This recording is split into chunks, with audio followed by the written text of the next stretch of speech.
Lord आज आम वाक्यर गोटे विषय को ध्यान करबा आमे देखिबा एफिसियो 5 अध्याय 16 पद सेठार लेखा अछि पुनी सुजोगर सद्व्यवहार कर कारण काल मंद अटे।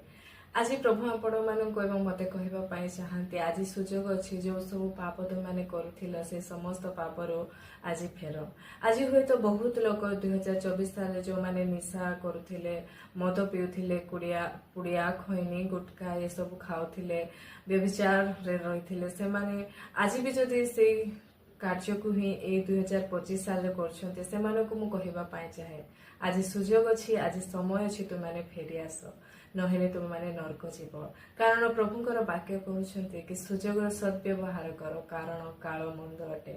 हुए तो आमानको जीवन 2026 साल अछि कि नाही ताहा आमे जाननु आज सुजोग रहिछि समस्त पापरु निज मन को परिवर्तन करिबा एवं यीशुଙ୍କ निकटवर्ती हेबा। जदि आमे न हेबा ताहाले आमे निश्चय नरक जीवा एहा आपण माने जानन्तु आज समय अछि सुजोग अछि जहा सब पाप करूछन्ति से समस्त पापरु निजको पृथक रखन्तु निजको पवित्र करन्तु परमेश्वरଙ୍କ निकटवर्ती होन्तु ताहेले जाय कि आपण माने स्वर्ग राज्य जाय परिबे।